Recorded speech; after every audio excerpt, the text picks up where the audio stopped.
My name is Harper. I'm 28 years old and run a leather shop. I married Lucas, a customer who ordered a wallet for my workshop 4 years ago.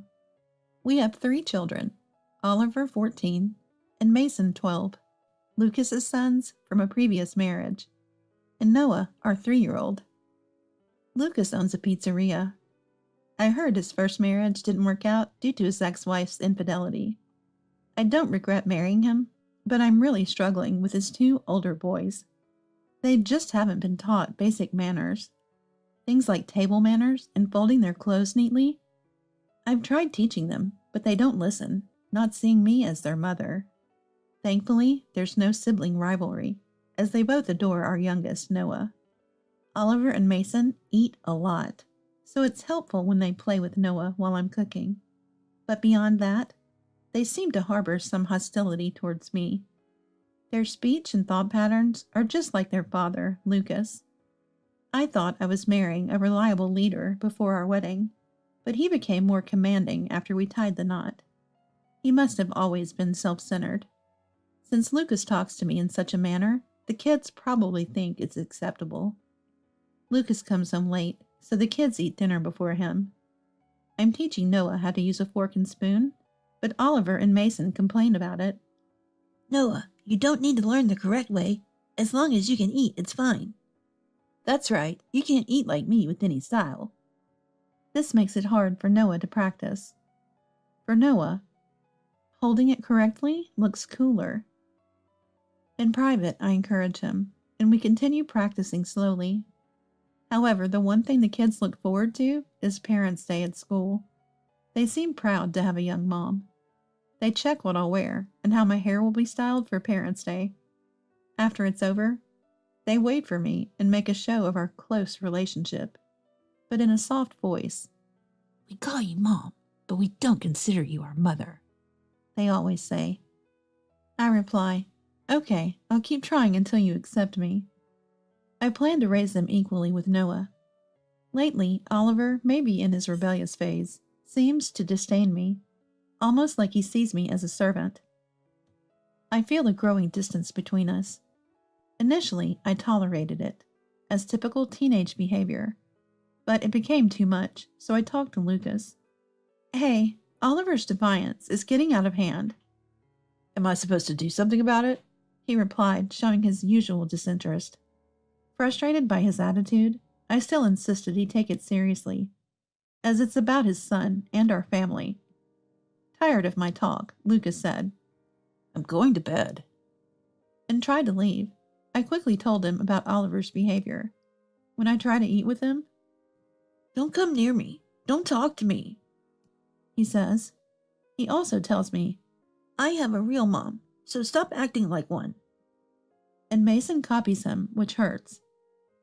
Lucas just nods while looking at his phone. Listen to me and think about it, I insisted. I am listening. Stop nagging.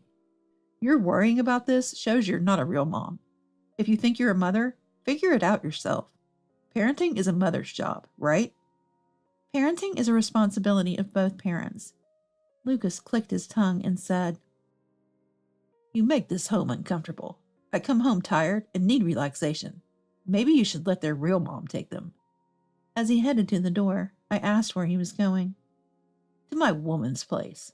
You knew, right? Are you cheating? I asked. You didn't know? How much do you trust me? You're so naive.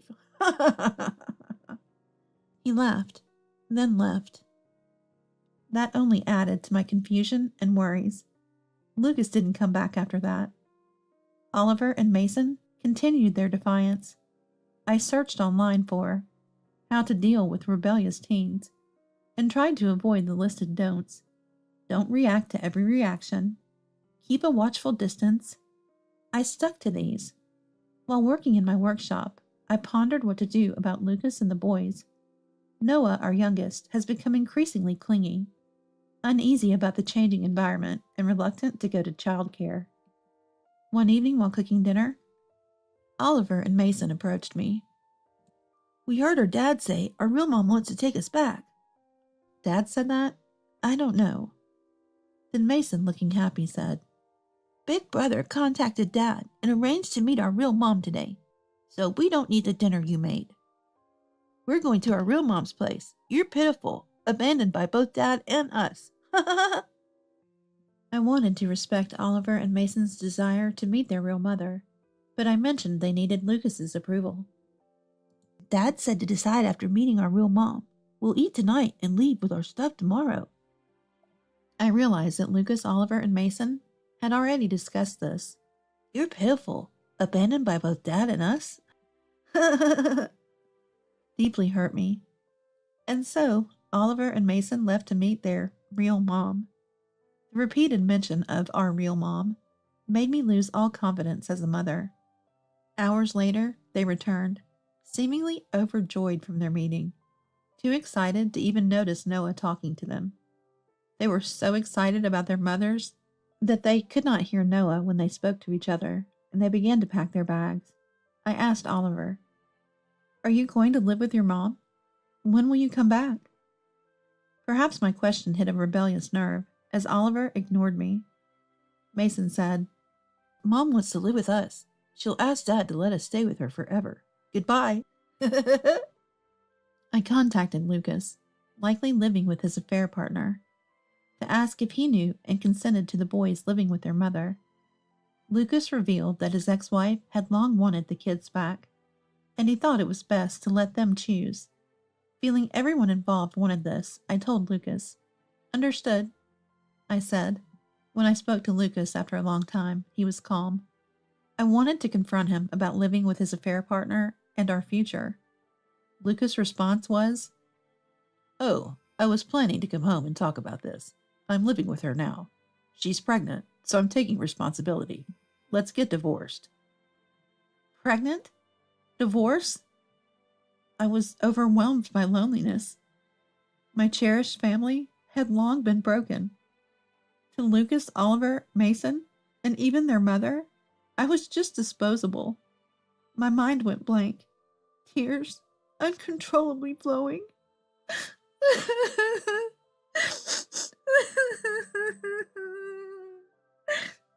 I had considered overlooking the affair for the kids, but a pregnancy was too much. Realizing I was unloved in this marriage, my heart ached. For hours, my memory was a blur, filled with tears. I tried to stand, but my ears rang, muffling all sounds. Thankfully, during this time, Noah had stayed by my side, asleep holding my hand. I tucked Noah into bed and checked Oliver in Mason's room. They had left early, unable to wait till tomorrow. Longing for my brother Robert's voice, I called him. Robert had opposed my marriage to Lucas till the end. I expected reprimand. That's why I opposed to it back then. But just wanted to hear his voice. I broke down before Robert even answered. When he did, I couldn't speak through my sobs. Sensing something, Robert said he'd come over. I couldn't bear being alone, and waited for him at the door. Robert, living nearby, arrived in about 10 minutes, bringing lots of beer. "When you're upset, drinking's the best," he said, putting his arm around me and leading me inside. He went into the kitchen, checked the fridge, and started cooking with what was available. "Stop crying before the food's ready. You'll make everything too salty," he joked, trying to cheer me up. Noah woke up, delighted to see his favorite uncle. Robert's cheerful nature makes him beloved by everyone, from kids to the elderly. Reflecting, I realized Robert's opposition to my marriage might have been because he saw Lucas's true nature. Thanks to Robert, I stopped crying and regained some calm. Robert brought the food and beer to the table. He told me to sit across from him, so I did. Noah naturally sat on Robert's lap, being affectionate. I realized I hadn't made Noah this happy or seen him smile like this recently. Feeling guilty for always trying to please Lucas, Oliver, and Mason, I blamed myself for that. Robert said, "Have you eaten anything today? You haven't, right? No excuses. Eat." He waited for me to eat. I tried a bite of Robert's cooking and was surprised at how delicious it was. Noah also said it was tasty and ate more than usual. Before I knew it, my son and I had finished everything. After we ate, I finished the dishes while Robert played with my son. When I joined them, Noah was sleeping peacefully on Robert's lap. After putting my son to bed, Robert sat next to me on the sofa. "So what happened? Tell me," and asked. I told him everything that was in my heart, and he listened intently, nodding. After I finished, Robert asked, "Is that everything?" "That's what I hear." "Yes," I replied. "Harper, since you got married, the only happiness you've had is Noah's birth, right? And the only fun, his growth. How about Noah, seeing his mom unhappy? Let's think about Noah's happiness together," he said. Then we toasted with beer, laughed, cried, and got angry. With Robert's help, I decided to move forward. When I woke up in the morning, I was in bed with Noah. Robert had made breakfast for Noah and me before leaving a letter behind. The letter read, "Harper, keep protecting Noah. I'll keep protecting you. Get ready to move." After reading the letter, I slowly talked to Noah. "Your brothers and dad are gone, so you and I will move." Noah understanding something even at 3. "I'm okay, as long as I'm with Mom." We decided to prepare for the move together and took the day off from childcare. We packed up our few belongings and, with Robert's help, completed the move using his car. The new location is on the 2nd floor of the workshop. The new home was above the workshop, which was a renovated part of my late parents' house, with the 2nd floor unused. Robert suggested and helped execute the move there. After settling in, I informed Lucas I agreed to the divorce. Lucas seemed relieved and cheerful. "I'm taking only Noah. Just need child support for him," I said. Lucas, already having plans for Oliver and Mason, didn't object. He agreed to pay a lump sum for alimony and Noah's child support. I told him I'd sign the divorce papers after confirming the deposit. His pizzeria, popular for its all-you-can-eat and drink, was profitable, so he transferred the agreed amount quickly.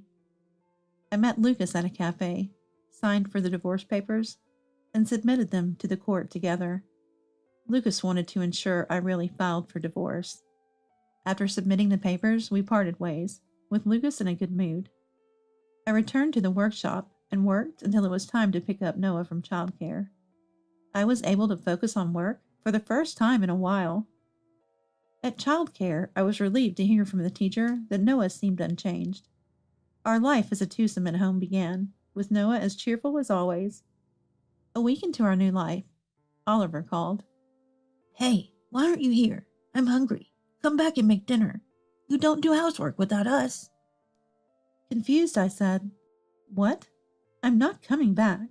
Didn't Dad tell you?" Oliver, unaware. "I'll call Dad, then I'll call you again." He said he'd call back after talking to Dad. I wondered why Oliver and Mason, supposedly with their mother, were at our old house, but decided not to dwell on it, as they were no longer my concern. A few hours later, Oliver called, asking me to meet at a cafe. At first, I'm not going. However, he said that if I didn't come, he would come to the workshop. So I reluctantly decided to head to the cafe. When I arrived at the cafe, Oliver, Mason, and Lucas were already there. I remained standing. "What business?" I asked. Then there was Oliver. "I heard what you said. I'm going too." Mason nodded and seemed to be waiting for my response, but I decided to summarize the incident. "You're living with your mother. You went to the house we used to live in together. You called me to make food because you were hungry. I told you to ask Dad why I'm not there, and you called him. You called me to this cafe. Is that okay? So what's the reason?" I asked, and Oliver started to tell his story rapidly. They lived with their mother, but she dumped all the housework on him and Mason and did nothing herself. Sometimes her boyfriend would come over, making them feel uncomfortable. They were told not to go to high school, but to work and contribute money to the house immediately. Regretting their decision, they ran away from their mother's house and returned to their old home, only to find it messy with laundry, dishes, and trash everywhere, leading him to call me in frustration. He called his dad, as I suggested, and learned about our divorce for the first time. Lucas said, Your mother hasn't changed, but you two wanted to live with her, right? Oliver got angry at Lucas for not telling them about their mother's true nature, saying he wouldn't have left if he had known. Lucas laughed at Oliver's anger. My current wife hates housework too, and it's a disaster. Oliver then turned to me and said, We'll live with you then. I laughed and replied, No way, you guys have changed your surname, haven't you? Didn't you know? Oliver was stunned. Well then, there's nothing more to talk about, so I'm going home. When I tried to leave, Lucas said something unbelievable. Let's go back to the original family. Harper, you and the boys can come back. I'll kick out my current wife, since she's unfit. Oliver and Mason looked at me expectantly, waiting for my answer. After sighing, I said, I only need Noah as my family. Remember what you did to me? Can you really say that after recalling everything? Who would want to return to that hell? And finally, with more anger than I expected, I said, Enough of your jokes. Now it's my turn to leave you behind. I left the cafe. As the door closed behind me, I heard the sound of glass breaking, Oliver's yelling, and Lucas shouting, Stop! I didn't look back and went home. Since then, I've had no contact from Oliver or Lucas, and I'm living happily with Noah. I asked the cafe owner what happened after that incident. The police came due to the family fight, and both father and son were taken away. The owner billed them for damages and got paid. I also learned about Lucas, Oliver, and Mason's current situation. Lucas apparently cheated again and left home. He ran his business poorly, causing food poisoning, and had to close down. Oliver and Mason went back to their mother. Lucas's new wife, who was after his money, disappeared when the money ran out. Her pregnancy was a lie. Thinking about how I was once part of such a troubled family makes me shudder. I could only be grateful to Robert for rescuing us. Thank you, Robert. I found your child on the balcony, so I brought her here. In the middle of a freezing winter night, the doorbell rang. When I answered it, a police officer was standing there. I didn't understand what was happening. After all, my only daughter was sleeping beside me. The officer had him with a girl about 5 years old, her lips blue and shivering coldly. She's not my child. I don't know this girl. I tried to explain, but the officer seemed doubtful, saying he would take her to the hospital. The girl's hair was overgrown and completely unkempt. Her dirty clothes had holes in them and they didn't look like they had been washed. She appeared the same age as my daughter but was very thin. Who is this child? Why was she on my balcony? Little did I know that the turmoil this girl would soon bring into our lives. My name is Janice. I'm a 32-year-old office worker. I lived on the first floor of an apartment that my parents bought for us, with my high school classmate husband and our 5-year-old daughter, Susie. My husband was also a company employee and often traveled for work. Being a good person, he would cover for his colleagues even on his days off, so he was often away. One day, while my husband was on a business trip, my daughter and I were home alone when the doorbell rang. In the middle of a freezing winter night, I wondered who it could be, and looking through the doorbell camera, I saw it was a police officer. I was baffled by this unexpected visitor, but when I opened the door, he said, I found your child on the balcony, so I have brought her here. I had no idea what he meant. Yes, my daughter is sleeping inside the house. What? The officer's eyes went wide, but I was the one who was really shocked. How had that girl gotten onto the balcony while I was asleep? I hadn't heard a thing. The officer had with him a girl about 5 years old, her lips blue and shivering uncontrollably. It had been so cold that it seemed like it might even snow, so it was no wonder. She's not my child. I don't know this girl. The officer seemed skeptical even after what I said, but he stated, I'm taking her to the hospital now. The girl looked so cold and pitiful that I brought a warm blanket from the back of the room and wrapped her in it. Her hands were like ice, so young, yet holding back tears and biting her lips without making a sound. Her hair was messy and her collar stained. Hole-ridden clothes showed no signs of having been washed. She looked incredibly thin and pale, as if she was malnourished. Who is this child? Why was she on my balcony? I couldn't help but wonder, and my heart ached thinking about a girl the same age as my daughter in such pain. I couldn't sleep much that night, worried about her. And morning came, that's when I got a call from my husband. Anything unusual happened while I was on my business trip? Well, yes, a strange girl was on our balcony. The police took her and they're taking her to the hospital. I was so surprised. Why didn't you take care of her yourself? What? But she's a stranger. What could I do? You're a mother too. You should have taken care of that little girl instead of handing her over to the police. Isn't it sad?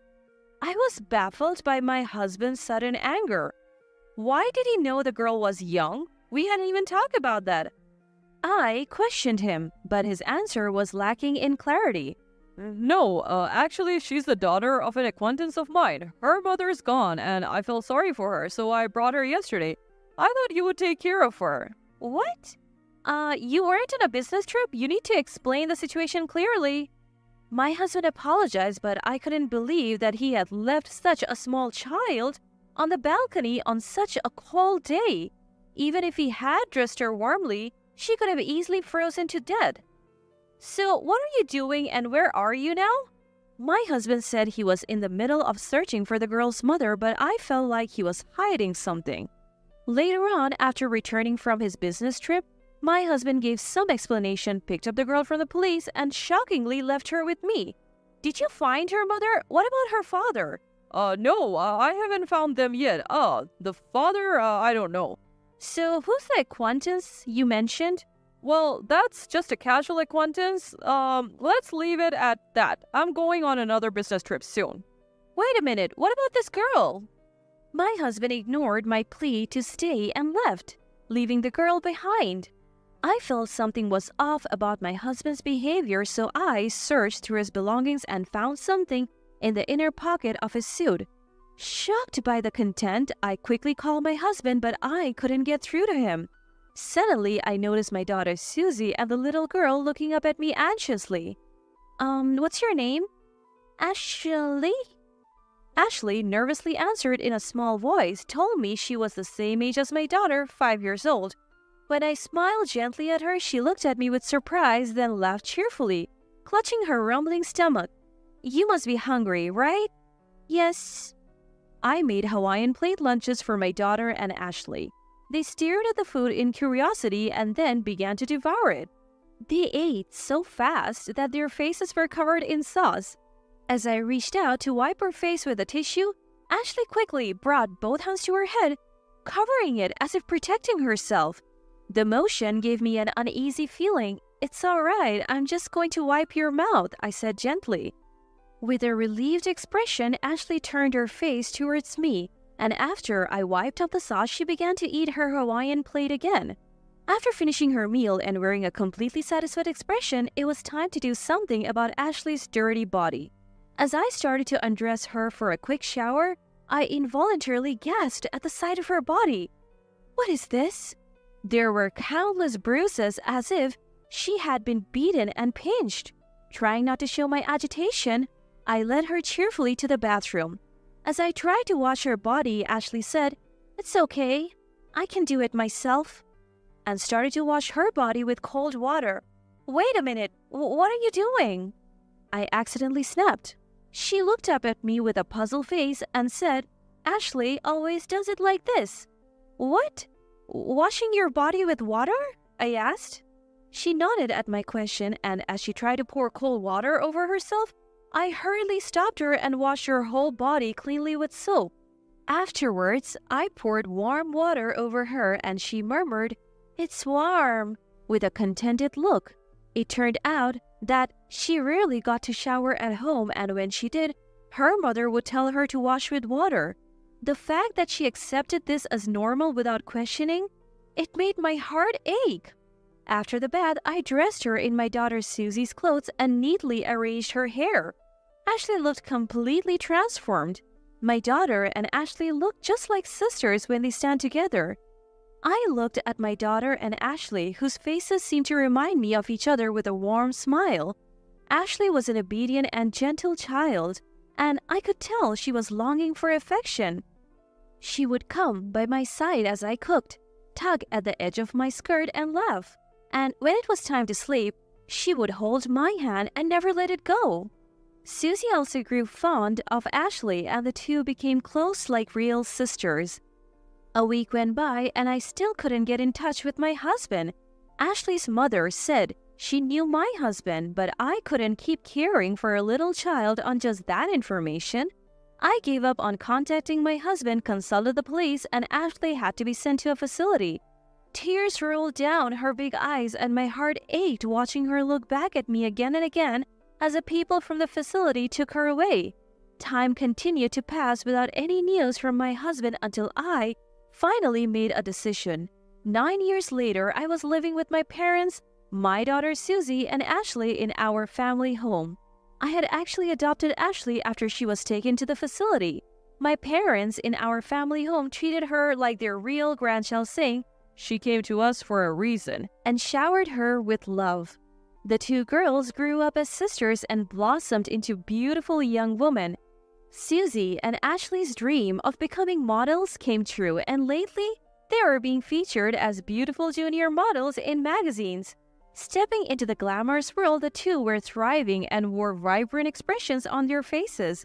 One day, the doorbell rang at our family home, and when I opened the door, there stood my ex-husband Philip, looking poor, down and out. A stranger who introduced herself as Joanna was with him. Not wanting to argue in front of the neighbors, I let them inside. Then, sitting on the living room sofa, the two abruptly began to speak. In truth, Ashley is my child. Philip, who hadn't contacted me in 9 years, said this without even apologizing. I was so stunned that I let out a big sigh. "She looks just like you." I thought it might be you, so is that woman over there your partner? In response to my question, Philip nodded and began to tell the story of how he met the woman. Joanna had been working part-time at a bar Philip frequently visited. Even knowing that he was married with children, they got along and she became pregnant with Philip's child, giving birth to Ashley. However, Philip lacked decisiveness and didn't divorce me right away. Joanna grew tired of childcare and abandoned her role as a mother. In desperation, Philip thought of having me raise the child. It was an overly naive story, but what surprised me was not just that. Please, give Ashley back to us. My ex-husband suddenly stood up from the sofa and made an outrageous request, almost in tears, along with a deep apology. What? I happened to see a magazine and was surprised. She's grown up so well. Isn't she popular? So what? It has nothing to do with you two. But I am Ashley's real mother. You are just a fake after all. How dare you say such a thing without contacting me all this time? Then, Philip, who had been on his knees on the floor, grabbed my leg with a pathetic look on his face. We don't have any money and are in trouble. Ashley's our only hope. Give her back. How awful! You plan to make her work and live off her? No way! Well, what? You're using Ashley to make money, aren't you? That's not fair. Stop making false accusations. I'm saving the children's money on their banking cards. Ashley is my child too. I will never hand her over. Then, Joanna suddenly rises from the sofa, lunging at me with an air of recklessness that sends shiver down my spine. What are you doing to my mom? Stop it. In the scene bursts Ashley, my daughter. She spreads her arms wide, blocking my path, and glares at Joanna. Ashley, you've grown so beautiful. Remember me? I'm your mom. Let's go home together. You're not my mother. Get out of this house now. Ashley broke down in tears, clinging to me. Although Ashley was very young at the time, it seems a faint memory of the terrible treatment she endured remains. Ashley, dear, that's just a misunderstanding on your part. See, you were so young back then. In response to her flimsy excuses, I produced a note and photograph that I had found in Philip's suit back then. The note read, I don't want to raise a child. I can't find Ashley cute. Get rid of her somewhere. If you won't marry me, let's run away together. And the photograph showed a young Ashley covered in bruises. I also had the hospital medical report, of course. Do you still claim to be her parents after seeing this? That's... You wanted to dump a child you didn't want to raise on me, did you? You made this precious child suffer such horrors.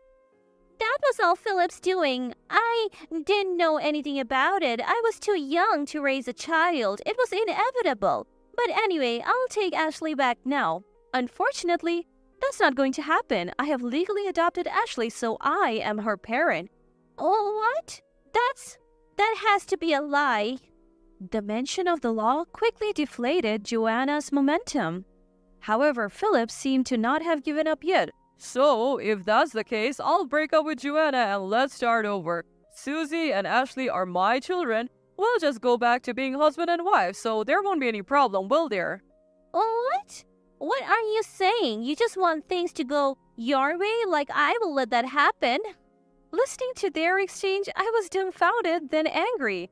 I don't want to have anything to do with these people, not even for a moment. I have more bad news for you, Philip. You and I are no longer married. What? 3 years after you went missing, I filed a lawsuit and was granted a divorce. Hey, what are you doing on your own? Just as Philip was about to grab me, the sound of a police car approached. My parents had called the police after seeing Joanna's aggressive behavior. Well, the police are here now, so please don't come to our house again. No way, please forgive me. I'll give up on Ashley, but at least lend me some money. Philip put on a disgraceful show to the very end. Afterwards, he and Joanna were dragged away by the police. I plan to make sure Philip pays the alimony and child support in full. The two of them, cut off even from friends and family, will likely continue to struggle. Though there's been much turmoil, the little girl who once trembled in fear has grown splendidly. I will live happily with my parents and 2 loving daughters, looking forward to the future they speak of so full of dreams. When is Teresa ever going to leave this house? It's quite embarrassing to have a shut-in neat around the house. Have you planned your move yet? I'll be out of here by today. I can't stand the sight of you, Lenny, anyway. It was clear to anyone that Lenny, my sister-in-law, who ridiculed me with a smirk, was trying to take over our house. However, there was a reason I decided to move out and let her have the house. I had a firm belief that Lenny would not be able to live in this house for long. My name is Teresa. I live with my dad, Mom, and Lenny, my brother's wife. My brother was assigned to work overseas shortly after getting married, and Lenny firmly refused to live abroad. Lenny ended up living in our house, shamelessly so, despite being in the so-called newlywed stage and living separately from my brother. I remember well the day Lenny came to our house. She brought a lot of luggage with her and said without any remorse, "Edwin has gone overseas, so his room is vacant, right? I've decided to live there." My parents and I were baffled when Lenny came to the house without any prior discussion. When we called my brother to ask for an explanation, he was also surprised by Lenny's actions. Though my brother, who had just been assigned overseas, did respond, it was ultimately up to my parents and me, who were in direct contact with Lenny, to have the discussion. After getting married, Lenny was supposed to live in the house where my brother lived alone. However, when we asked why she suddenly came to the house, Lenny said the room was too small.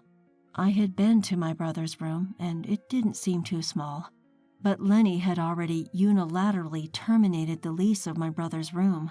Since her parents lived far away and our house was conveniently located for her to get to work, she insisted on living in the house. Naturally, my parents were angry about Lenny's outrageous behavior, but Lenny was smart. Edwin has gone overseas, and I'm lonely too. Of course, I plan to contribute financially since I'll be living here. I'll also do my best with housework, so please, let me stay in this house. When Lenny pleaded like this, my parents couldn't refuse.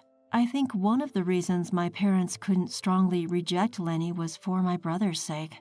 My parents didn't seem to mind living with Lenny, which had started suddenly. They were angry about her coming without any discussion, but Lenny was doing housework, as she said, going to work, and paying rent to my parents. However, I was nothing but dissatisfied. For some reason I don't know, Lenny had made me her enemy. "Oh, Teresa, you're as unattractive as ever today." I was utterly surprised when she said that as soon as she saw me when I came out of my room in the morning. I don't think my face is attractive at all, but I was naturally surprised when she suddenly said such a thing. "Teresa, aren't you ashamed to be a shut-in all the time? Edwin is so respectable, going on an overseas assignment, and my in-laws have earned enough to live in such a large house, while you, Teresa, are just a neat, playing at home all the time. I would be too ashamed to stay in such a house if I were you." Today my parents were at work and Lenny seemed to be off. Is she assuming I won't tell our parents about her nasty words? No need to feel embarrassed. I'm not a neat, I answer, laughing internally at her absurdity. Sure, my job requires me to be at home a lot, but that doesn't make me a neat. But my sincere answer simply triggers a burst of laughter from Lenny. "Oh, come on, Teresa. Your brother's a successful man, and I work for a prestigious company. Even your parents are respected employees. I understand you might feel a bit inferior, but there's no need to lie." "I'm not lying. I'm an influencer." "An influencer? Please, stop making me laugh. As if someone as plain as you could be an influencer. That's a job for gorgeous models." She responds, brushing her elegantly curled hair off her shoulder, ignoring my protests, and shoving past me. As she strides away, a heavy cloud of her perfume lingers in the air. "When will you finally move out, Teresa? It's so embarrassing to have a shut-in neat in the house. Have you found a new place yet?" She suddenly stops mid-stride, turning around with a malicious grin on her face. "I'll give you an allowance, Teresa. You must be in dire need of money, right? It's only fair for all the housework you do." Laughing softly, she pulls a few $10 bills from her wallet and throws them onto the floor. "Well, see you," she says, leaving the house. Her dismissive attitude really gets under my skin. I'm not only frustrated with Lenny, but also disappointed with my brother's lack of discernment. Did they really think I would just stay silent after such a provocation? Perhaps Lenny saw me as a quiet and meek sister-in-law, but I'm not the type of woman to just sit back and take it.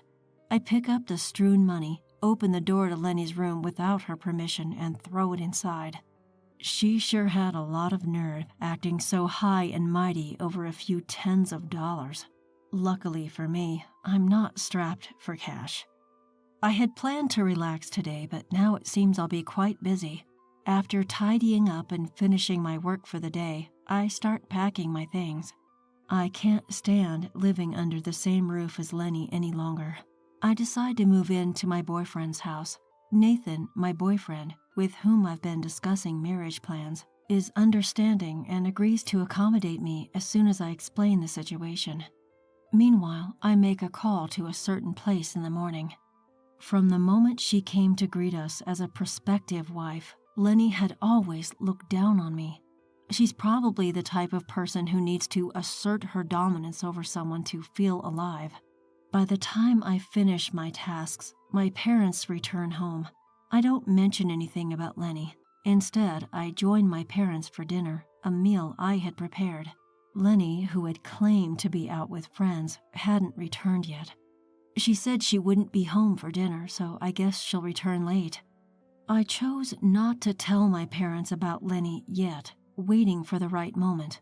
Lenny was in for a surprise, and I planned to hit her with it at the worst possible moment. "I'm moving in with Nathan starting today. I'll be out of here by tonight." "That's quite sudden." "Nathan's okay with it?" "Yep, he agreed, and we're thinking about getting married soon." "Well, as long as it's fine by him, just make sure to let him know we said hi. I broke the news to my worried parents, finished washing the dishes with my melancholic mom, and then I picked up my packed belongings and headed out of my room. And there, right on cue, stood Lenny. Dolled up in heavy makeup, Lenny's grin stretched across her face like she'd just spotted her prey. "When will you finally leave this house, Teresa? It's so embarrassing to have a shut-in neat like you around. Is your moving day coming soon?" "I'll be gone today. Trust me, I'm as eager to get away from you as you are to see me gone." Lenny's expression twisted in response to my direct reply. She glared at her cheeky sister-in-law. Her ugly face was truly a sight to behold. No offense to my brother, but I could do without a sister-in-law like her. The next time we'd meet, I'd be ready to serve her a dose of revenge. Well, excuse me then. I bid Lenny farewell, said goodbye to my parents who were relaxing in front of the television downstairs, and left the house. Nathan had said to me, "You probably won't need to deal with your sister-in-law again." But I loved my brother. He was a good-natured man being duped by Lenny, and I couldn't just stand by knowing that. Thanks for your concern, but Lenny needs to be completely ousted from our house. A few days after I left home, I got a call from Mom. "You, giving us such a shock by suddenly sending that. Just come home and explain. We've already informed your brother, but he can't make it back right away, so we'll video call him. We've also asked Lenny to take off from work, so hurry back." I responded to Mom's call, which came in late in the afternoon with an okay, and after texting Nathan that I was heading to my parents' house, I left. The family house that I returned to after several days felt heavy with tension the moment I walked in. As I approached the living room, Lenny's cries became louder. When I opened the door, Lenny was hunched over in front of my parents, seated on the sofa. I could feel her glaring at me. "Teresa, this is terrible. Why would you send these pictures?" Lenny pointed to a series of pictures sprawled across the coffee table. The pictures were of Lenny with various men at different locations, some with arms linked, hands held, images of intimacy. The sender, as Lenny indicated, was, of course, me. Private investigators can be quite useful, I thought. On the morning I left home, I had contacted a private investigator to check if my sister-in-law was cheating, transferred the money, and that was it. From just that, such indisputable evidence was procured.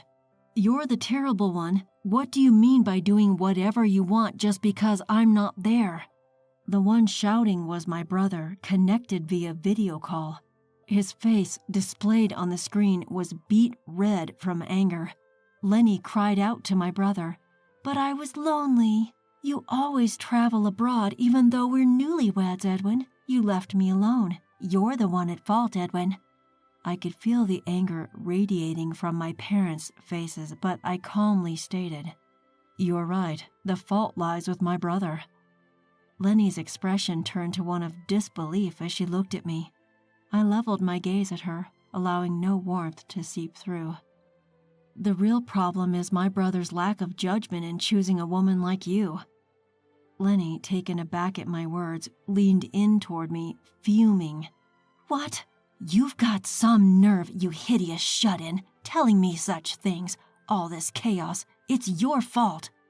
Despite the presence of my parents and brother, Lenny couldn't hold back her true colors. As she realized what she had just blurted out, her hand flew to her mouth.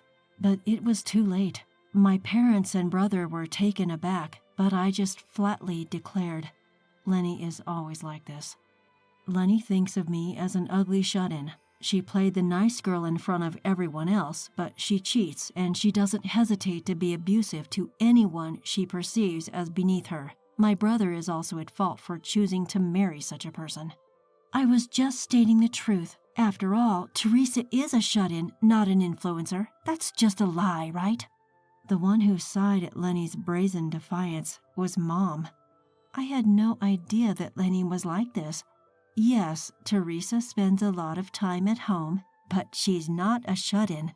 She's a real influencer. As Lenny gasped in surprise, I shared the name I use for my influencer activities. I suggested she look it up on her mobile phone, and she hurriedly began her search. Upon seeing the search results, a flustered Lenny looked back and forth between me and her phone. Then, with an expression of disbelief, she pointed at me. Really? Teresa is this person? Yep. Makeup is like magic, isn't it? I'm a beauty influencer. Born with a nondescript face, I use makeup to transform it, creating countless videos of my makeovers and posting them online. I sometimes receive requests from cosmetic companies to advertise their products in my videos. Thankfully, I have a large fan base, and when people think of beauty influencers, my name is often one that comes to mind. This house was built with the money Teresa earned. This huge house? Lenny gasped in response. I guess it's hard to believe that someone like me could have built a house in such a prime location so close to the station. As Lenny stood there, dumbfounded, the doorbell rang. Wondering who could be visiting at such an hour, I, the only one standing, answered it. A familiar voice rang out. Can I come in? Yeah, sure, I responded, and the owner of the voice entered. Seeing Nathan walk in through the living room door, Lenny recoiled. What? Why is Nathan here? Oh, you must be the sister-in-law I've heard about. It's nice to know you recognize me. Thank you. Nathan replied, his radiant smile lighting up the room. He's been an actor since his childhood. We had met at a social gathering for content creators and hit it off right away. Nathan and I had been in a relationship for several years, but we kept it a secret. Upon Nathan's appearance, it seemed that Lenny really believed that I was an influencer. Lenny weakly murmured, "No way." From the other side of the screen, my brother told her, "This isn't a time for you to be upset about that." Things quickly spiraled from there. My brother declared to Lenny that he would demand a settlement and file for divorce. He was going to take a break and return to the U.S., and until then, he instructed Lenny to wait. Lenny's parents lived far away, so she had to stay at our house until my brother returned. With our parents looking at Lenny as if she were something disgusting, it was clear that the days until my brother's return would be harsh and painful for her. Once we confirmed that my brother had escaped a woman like Lenny, Nathan and I decided to head home. On the drive back, I asked Nathan, "Why did you come with me?" He replied, "I didn't want my future wife, Teresa, to be mistreated." I found myself smiling at Nathan's kindness. My brother returned to the States 2 weeks later. During that time, Lenny had apparently taken a leave and locked herself in her room. While drafting the divorce papers, she was said to be crying, "I love Edwin the most." But my brother didn't waver at all. After the divorce was finalized, Lenny apparently began living alone. But the men who used to entertain her wouldn't associate with her anymore due to the shock of the divorce and her subsequent weight loss. Unable to receive help from anyone, Lenny repeatedly called my brother, but he blocked her calls. Furthermore, he went abroad again, leaving Lenny with no one to rely on. She quit her job and returned to her parents' home. Ironically, Lenny, who used to mock shut-in neets, had become one herself. Since then, my brother has been careful about his relationships with women, but he met a wonderful woman abroad and married her.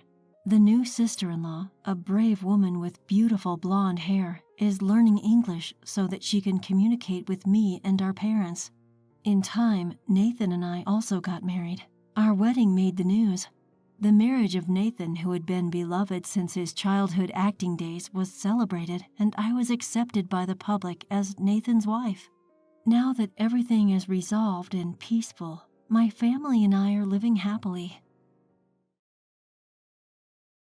If you can't even clean properly, maybe you should just have an abortion. I mean, it doesn't bother me either way. How could you say such a thing? Unforgivable, just too far. My name is Alicia. I'm in my late 30s and I'm a company worker. I've been married to my husband Kevin for 5 years now. We don't have any kids yet. When we were getting married, Kevin said, "We're not getting any younger and we both want kids, so I'd like you to stay at home and quit your job." But I just couldn't give up my current job, so we've both been working. Now Kevin understands how I feel, and we're living harmoniously, sharing household chores. Even the notion of moving in with my in-laws was brought up once. My mother-in-law used to be a teacher.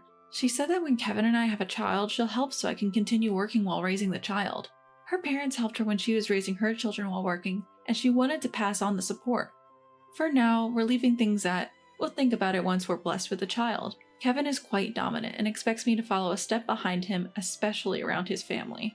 Despite that, he is inherently kind, and we maintained an equal relationship at home. Lately, my health has been less than stellar. My stomach has been upset, I've been suffering from dizzy spells, and I'm irritable. At the end of my workday, I'm exhausted, and I can barely manage the household chores. Kevin has been very concerned, despite being tired from his own work.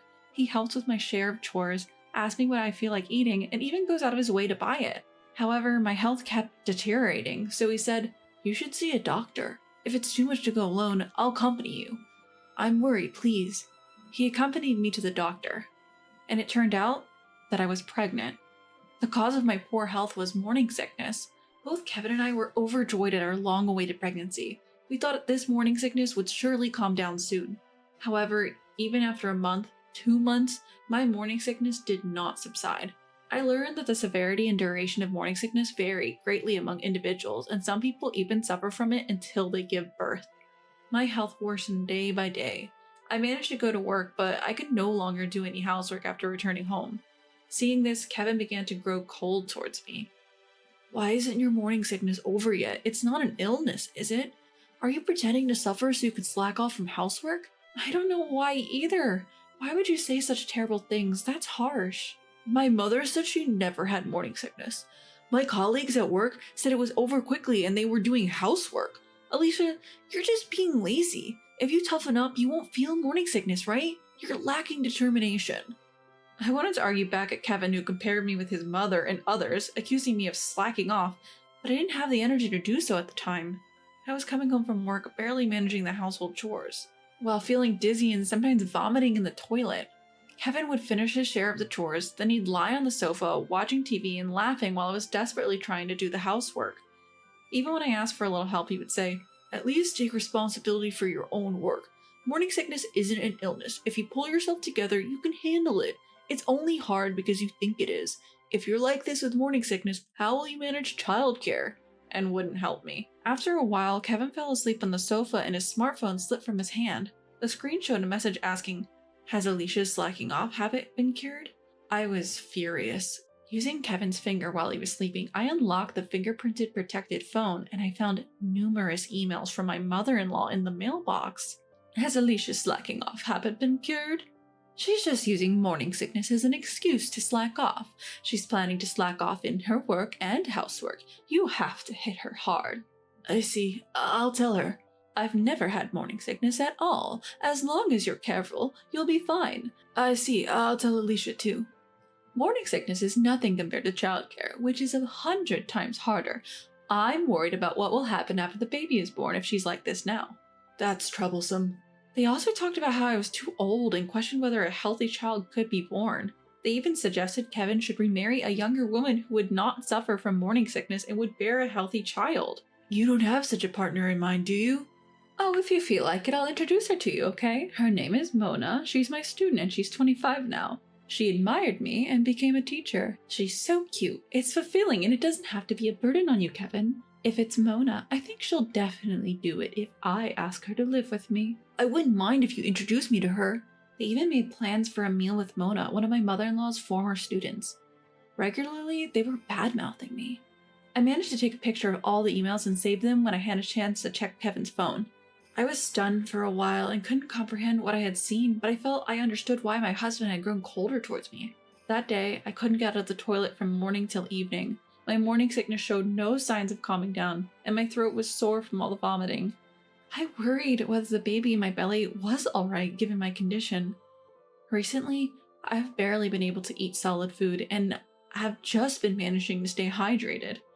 Feeling my limit, I was about to call Kevin from the bathroom for help when he showed up at the bathroom door by chance. "I'm really suffering today. Please take me to the hospital. Maybe an IV drip will make me feel better."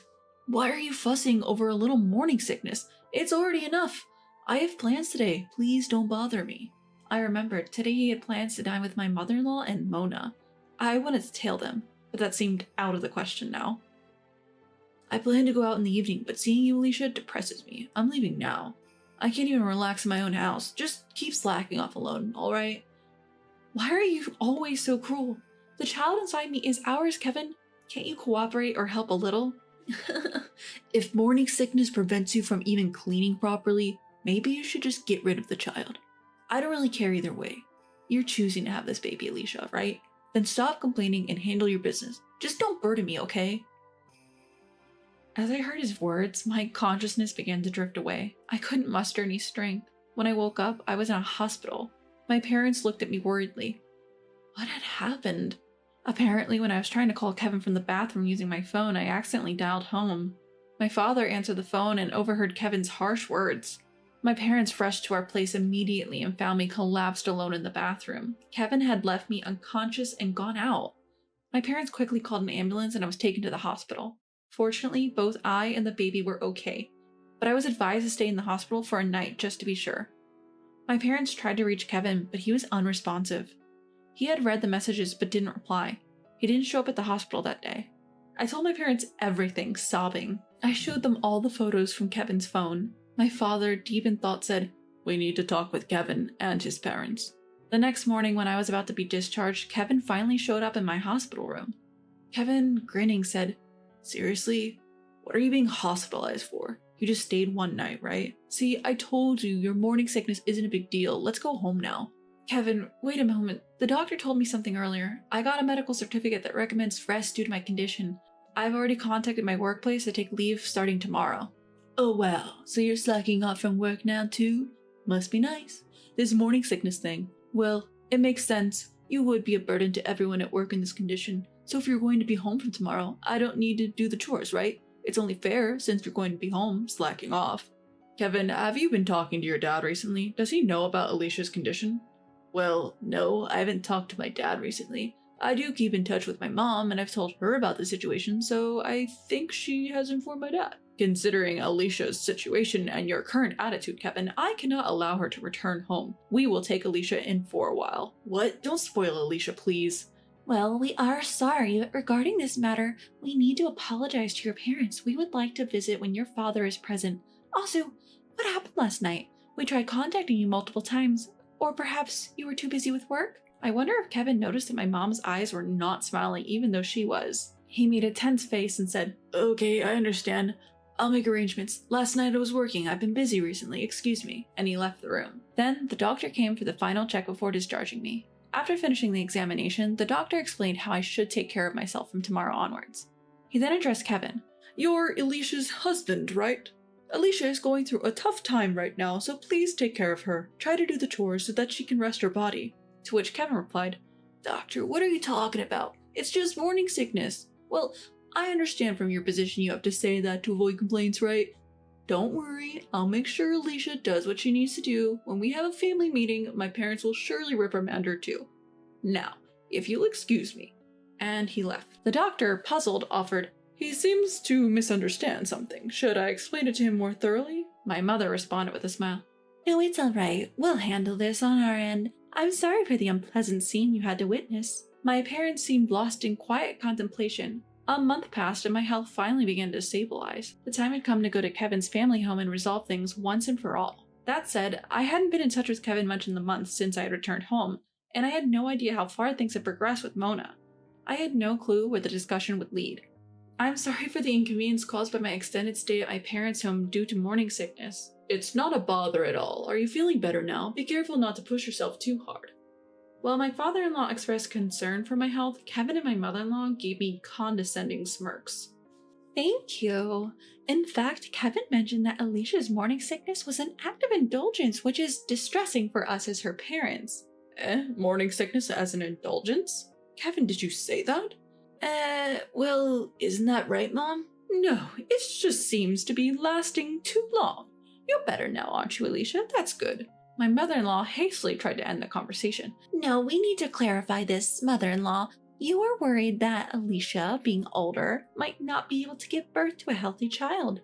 You plan to arrange a remarriage between your young former student and Kevin? How far have the discussions with this young Miss Mona, was it, progressed? What is this all about? Has my wife really said such a disrespectful thing? No, it's not like that. It was a joke, a joke. A joke? Mom, what do you mean? We've already had a meal with Mona, and I really like her. After this, we will divorce Alicia for failing to do housework and claim alimony. Then I will marry Mona, right? At Kevin's words, everyone fell silent. An uneasy silence filled the air. My mother-in-law turned pale, and my father-in-law was red in the face. It seems there has been some outrageous discussions happening without my knowledge. For today, please go home. I will have a proper conversation with these two. I apologize for the situation. Once again, I ended up returning to my parents' house.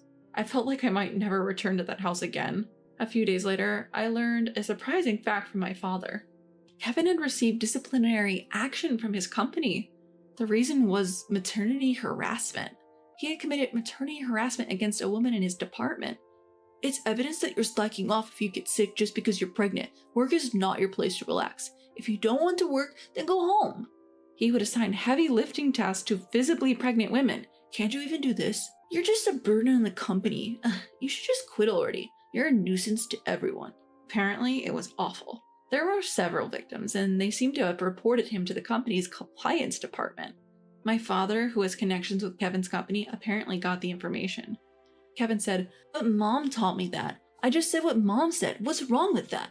I think the same way in my heart, but in public I pretend to be kind to pregnant women and worry about them if they're not feeling well. Don't you understand that? Then you knew that even if you thought so, you shouldn't say it out loud to Alicia, right? Why did you say such a thing to Kevin?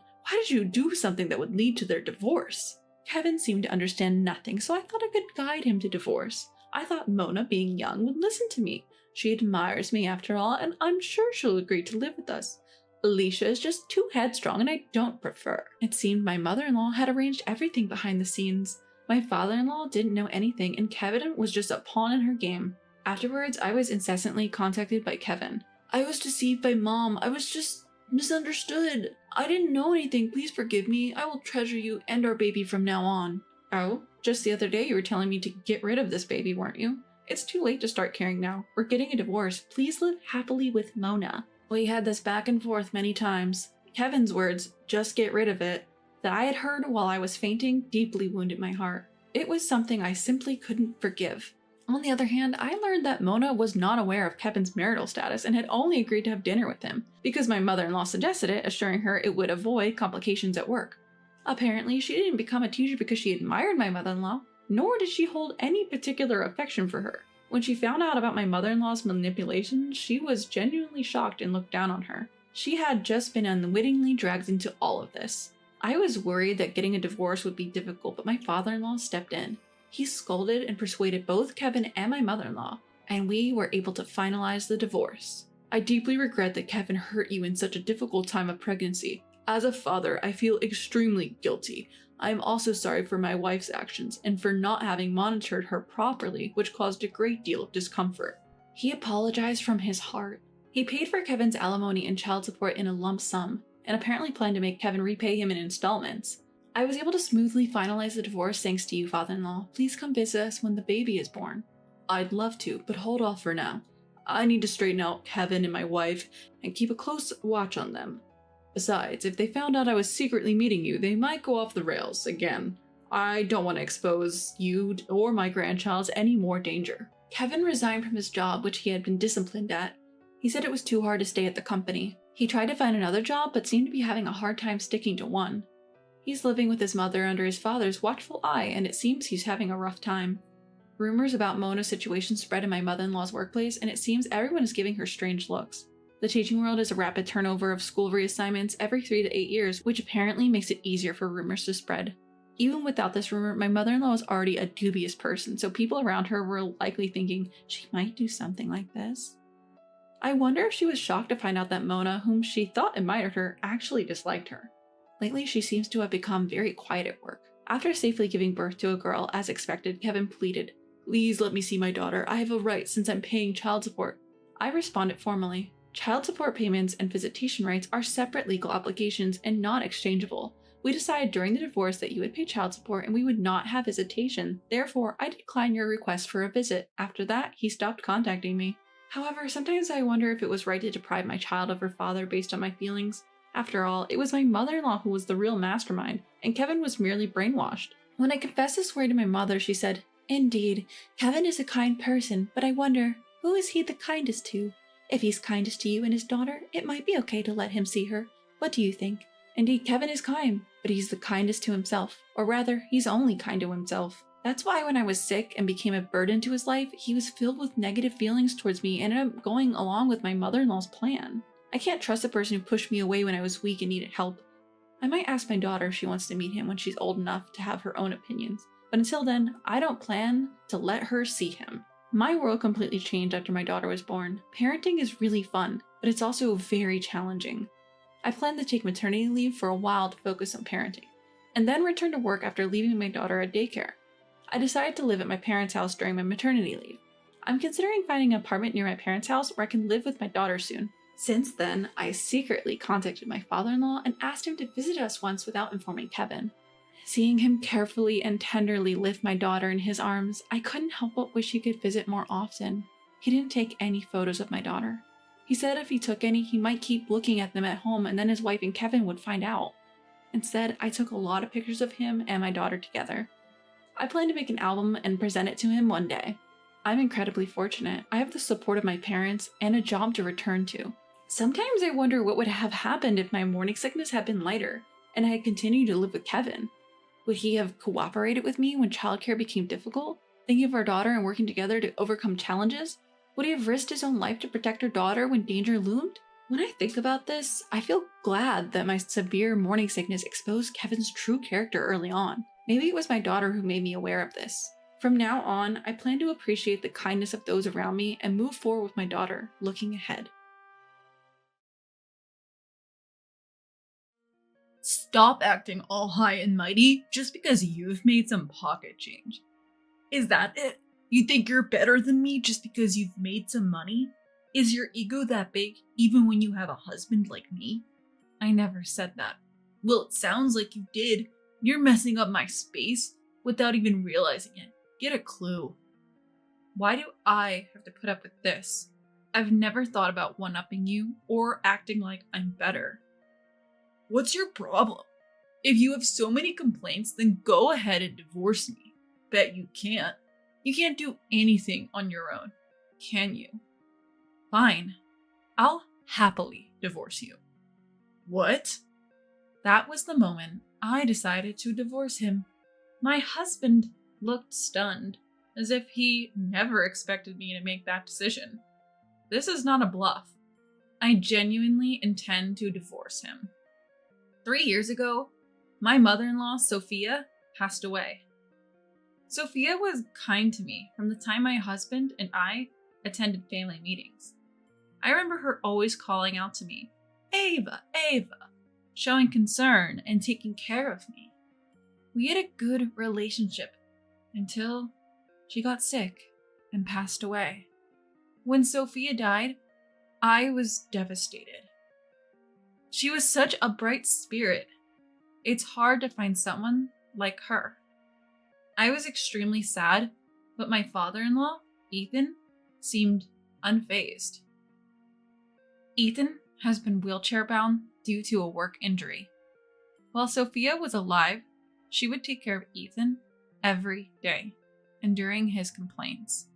He would constantly gripe, even though Sophia took care of him. Watching them, I often felt angry at Ethan. How could he be so arrogant when he can't even do anything on his own? But Sophia never lost her temper and humbly obeyed Ethan's rants.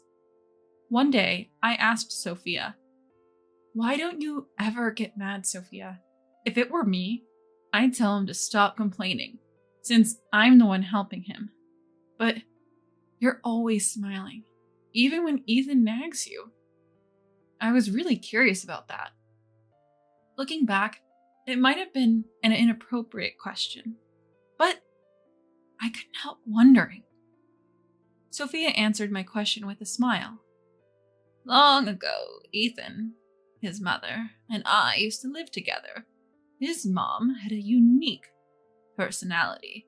If Ethan tried to help me, she'd say, "A man shouldn't be doing that." So Ethan got used to not doing anything and has been like that ever since. And you don't get mad? If yelling solved problems, life would be so much easier for me too. But talking doesn't do much. So I've given up on that. We're the type of couple that, well, I wouldn't call it love, maybe companionship. We're not looking to divorce, and we're both doing our own things. So maybe this is what works for us. But it can get lonely, you know? If our son ever says something weird, come to me. I'll be there in a heartbeat. Thank you, I said, just before Sophia passed away. After that, it was natural for Ethan to move in with us. I remember feeling nervous about the whole situation. Up to that point, it was Sophia who took care of Ethan. I never thought I could fill her shoes. Feeling anxious, the move-in day approached. I did consult my husband about my worries. I shared my true feelings, saying I was uneasy about doing what Sophia used to do. But, as expected, my husband just shrugged it off. You'll get over your worries. Dad living with us won't change much. My husband was far from empathetic and didn't understand what this cohabitation meant at all. So, without any support from him, the cohabitation started. Ethan, please make yourself at home. Don't hesitate to speak up, I said, offering the warmest smile I could muster. Ethan didn't react. His face was like a stone wall. At that moment, I thought living together was impossible. But recalling what Sophia had done, I resolved to make it work. During one dinner, I served mostly meat dishes because I didn't know Ethan's preferences, but he complained. Is meat all you can cook? What? Didn't it suit your taste? I asked. It's not that. I'm just tired of all this meat. My wife cooked way better meals. How can you be so bad at this? I'm sorry. By the way, what do you like or dislike, Ethan? I don't have any particular likes. If I had to say steak and alcohol, I hate pizza. Got it?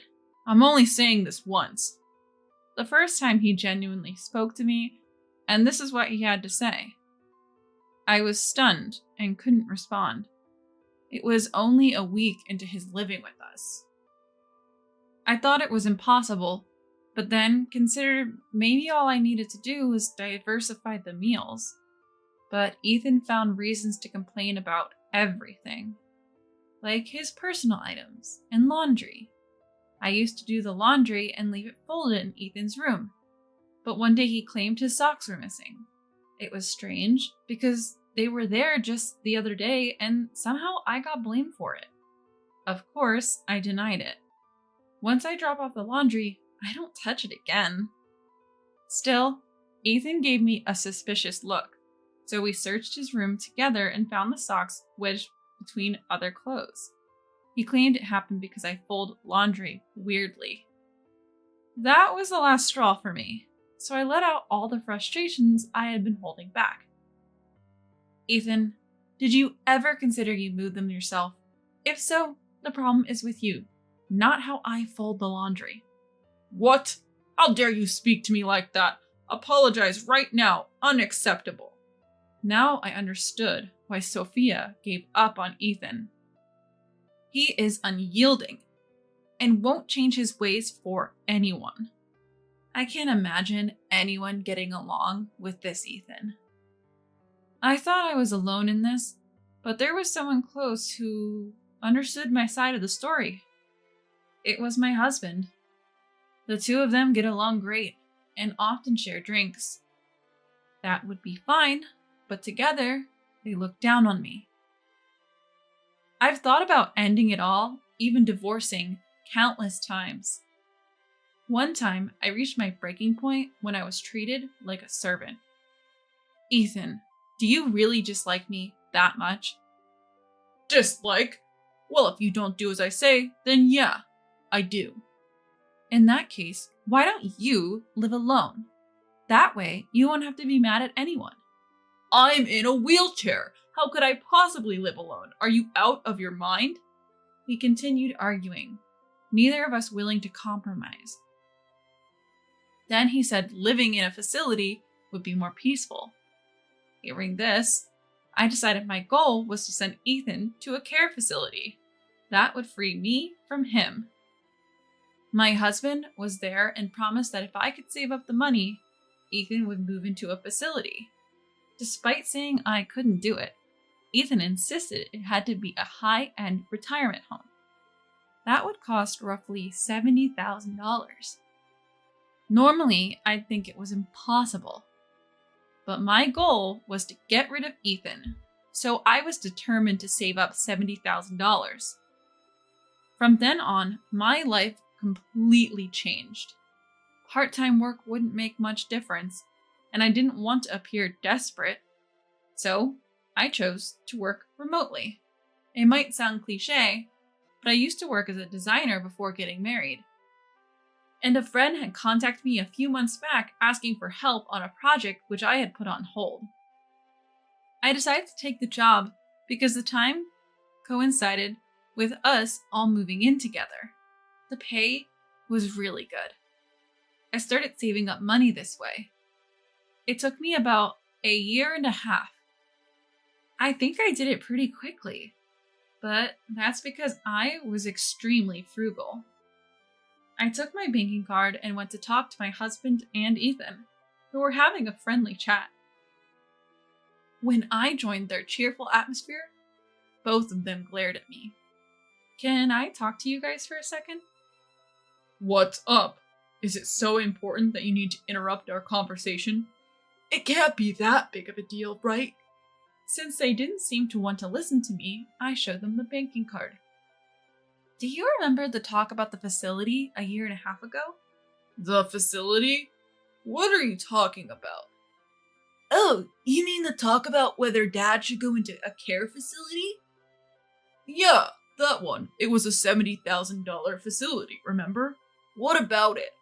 I've saved up the money. Take a look at this banking card. Huh? Ethan looked puzzled as he took the banking card. When he flipped to the page showing the current balance, his eyes widened in astonishment. What? No way! How did you get this much money? Wait, what's going on, Dad? Are you serious? Where did you get all this money? Of course, I earned it. You've seen me working on the computer at home, haven't you? My husband and Ethan were at a loss for words. Finally! Now I can live separately from Ethan. I felt bad for Sophia in heaven, but I had to do this, or else I'd go crazy. Then Ethan, who had been looking at the banking card, threw it. Don't act so high and mighty just because you saved up some change. I'm not going into any facility with this. Why? You said you'd go if it was a $70,000 facility. The price has changed a bit, but it's still enough. Then my husband spoke. It's my father we're talking about. It was crazy to even think about putting him in a facility. Then why didn't you say that back then? You both agreed he should only go to a high-end facility. That's why I saved up. Shut up. Just divorce me then. What? I said it before. If you don't like the way I do things, you should leave. Are you serious? Yeah. If you have complaints, try divorcing me. Well, that's true. After all, a woman can't survive without her husband. My husband and Ethan laughed at me. I finally made up my mind. I'm fine with divorce. Fine. I'll happily divorce you. What? Are you serious? Absolutely. I'll start the paperwork later. From tomorrow, I'll start moving my stuff. Hey, if you're joking, stop it. Think about what you're doing. You can't make it on your own. Why not? I managed to save up $70,000 in a year and a half. What exactly can't I do on my own? Well, I used to let my husband take the lead when it came to money. But now, I'm the one who's significantly ahead. Far from being dependent, I'm the one who can support us now. So I'll leave you to think about this. Come up with an answer, okay? Bye for now. With that, I left our home and went back to my parents' house. I had already filled them in on the situation. I told them about the frequent argument with Ethan and how moving his dad into a care facility might change things. But it turns out that not only did things not improve, but Ethan also refused to put his dad in a facility. I couldn't spend any more of my time on those two. A week later, my husband reached out asking to come over and talk. I thought it was a good chance to see what he had been contemplating over the past week, so I returned home for a brief visit. As soon as I walked in, I noticed something was off. The faint smell of garbage wafted from the entrance, and laundry was scattered everywhere. Dirty dishes still filled the kitchen. It wasn't the same home I left a week ago. I figured, this is what happens when two people who don't do chores live together. We decided to talk in the bedroom, which was still clean, and right away, my husband pleaded for me to come back. In this past week, both Dad and I have realized how much you've been doing for us. We're really sorry. Then Ethan rolled in on his wheelchair. Look, I guess I've been in the wrong too. How about we both make some changes and live together again? To be frank, I had no expectations for Ethan's apology, if that's what he's considering this to be. He's going to improve, so I should too. If that's his idea of an apology, then I don't understand it. I decided to keep my distance. I know why they're asking for a do-over. They probably want me back because there's nobody to take care of them now that their housewife is gone. If I return, I know I'll be treated the same way. So I won't go back. I get what both of you are saying, but sorry, I'm not coming back. Why? We're apologizing. Isn't that enough? Seriously, we're even bowing our heads here. What more do you want? Oh, Dad, don't say that. See, that's the attitude I'm talking about. Ethan, is this your idea of an apology? It's the same as always, so I assumed you didn't reflect on anything. What? So you just want me to take care of the house because you can't, right? You can't handle Ethan, so you'd rather leave it all to me and go off doing whatever you want? You even considered putting him in a facility and you dare say, he's my dad, you know? Maybe you should refrain from making such reckless statements without understanding the reality. Ugh. Having said my piece, I handed the divorce papers to my husband. Whoa, are you serious about this? I've told you, yes. I'm serious. You were the one who said, if you have complaints, then let's get divorced, right? Well, I have a lot of complaints about you too, so I've decided to get a divorce. Do you understand now? Unable to take back his words, my husband was silenced. Don't ever think that being the breadwinner puts you in a position of power. It's true, housewives do depend on their husband's earnings, but at the same time, you're able to work because the housewife takes care of every aspect of your life. If you don't get that, maybe you two would be better off single. Poor Sophia up in heaven must be feeling sorry for you. Bye now, you two incompetents. And so, the issue came to a close. Later on, my husband apparently decided he had to act and started making arrangements for Ethan to enter a facility. Ethan strongly opposed the decision, leading to a big fight between him and his dad. Their relationship, once close, rapidly deteriorated, and now my husband is reluctantly completing the paperwork for the facility. Since then, work has been going well for me. If things continue like this, I'll probably be aiming for a higher income. Right now, I'm enjoying my work, but I do hope to build a warm family someday. However, for now, I just want to enjoy being on my own. This makes me feel lighter. Dad certainly said that, even though it was during the funeral of Mom. who committed suicide after being betrayed by Dad. The cold reality is that Mom left us without ever revealing the truth. Where's Mom? Brian, who was 5 at the time, asked, gripping my hand tightly. The portrait of Mom shows her smiling warmly, but I know how much she suffered because of Dad. I'll never forgive him. To let go of Mom's regrets, I, at 10 years old, clenched my teeth and took a stand. Fast forward 10 years. I've slowly cornered them into a living hell.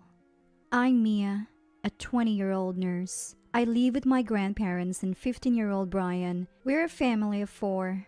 When I was 10, Mom passed away and Dad quickly remarried, abandoning us. The remarriage happened so fast. It was as if it had been planned while Mom was still alive.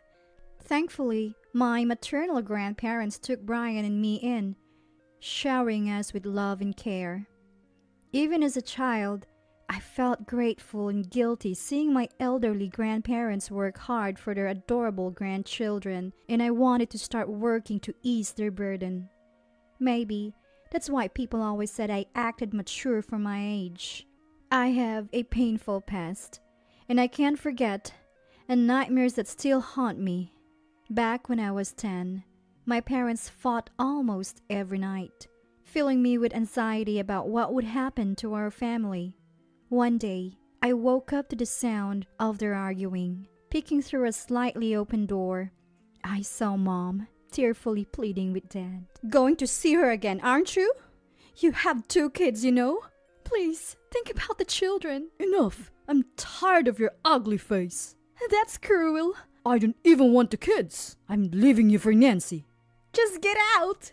Mom, despite the harsh words, glared at Dad and retorted, If that's how you feel, fine. But you'll pay alimony and child support. And I'll take this house as part of the property division. What? Hearing this, Dad raised his arm to hit Mom, and I couldn't help but scream. Stop! Dad looked at me, surprised. His eyes were wide open, bloodshot and terrifying. Gathering my courage, I stood in front of Mom, arms spread to protect her. I hate you, Dad. With a click of his tongue, Dad slammed the front door shut and left. Brian, startled by the yelling, had woken up and was crying. Mom hugged Brian and me, breaking down in tears, but whispering in my ear, As long as I have you 2, that's all I need. I'll keep fighting, even if we divorce. But 3 days later, Mom was gone. She committed suicide by jumping from her 5th-floor condo in the middle of the night. I woke up to the sound of the loud sirens of ambulances and police cars, and my mom, who was supposed to be sleeping next to me, was gone. So I had a bad feeling. Mom's handwritten note on the table said, I can't leave. That's why it was determined that she committed suicide. On the day of the funeral, I stroked Mom's beautifully made-up cheek as she lay in the coffin. But there was no way she would wake up, and I couldn't stop the tears from rolling down her cheek. Mia, why won't Mom wake up? I took little Brian's hand and left him in the care of our grandparent, who was crying loudly. As I walked over to sit next to Dad, I heard an incredulous murmur. This makes me feel lighter. Dad did indeed say that, even though it was during the funeral of Mom, who committed suicide after being betrayed by Dad. Why would he say something like that at a time like this? The photo of Mom on the memorial table shows her warm smile, but the person who pushed her to the edge was Dad. I couldn't believe that Mom, who was supposed to be strong for Brian and me, left us by taking her own life. Maybe it was my fault for saying I hated Dad. Maybe I should have helped Mom more. Even though I was young and struggling, Dad had this smug grin on his face. Something's not right. There must be some hidden truth to all of this. That's what I felt, even at the age of 10. 2 months after Mom passed away, Dad introduced us to a young woman. Meet your new mom. Her name is Nancy. Be nice. The woman stared at Brian and me with cold eyes. Mom just passed away and now this? Was this the plan all along? I remember Mom saying during a fight with Dad, "You're going to see her, aren't you?" This woman must be that Nancy. I looked at Nancy, bewildered. Living with her is going to be a nightmare. Even those thoughts, I put on my best fake smile and greeted her innocently. "I'm glad to have a kind-looking Nancy as our new mom." But you won't be living with us. You two are going to Grandpa's house. At that moment, Dad chose his affair partner Nancy and easily abandoned Brian and me. Still, I pretended to feel nothing and responded to Dad. "Is it because Grandpa and Granny look so sad? I understand, but I'll miss not seeing you, Dad." When I said something I didn't mean, both Dad and Nancy smirked. Enjoy your laughter while you can. With that silent scream in my heart, I kept my mouth shut. Mom must have committed suicide because of Nancy's appearance. I won't let this go, Mom. Watch me. At 10 years old, I decided to take action to help my mom find peace. But back then, I was just a kid in elementary school. I racked my brain, wondering what a child could do, what I should do. First off, while packing to move to my grandparents' house, I also searched through Mom's belongings and Dad's study. I had a feeling that Mom's stuff might get thrown out now that there was a new woman in Dad's life. I found something astonishing, but I didn't know what to do with it at that time, so I quietly tucked it into my bag. And so, we started living with our grandparents. Raising two growing kids must have been tough for them at their age.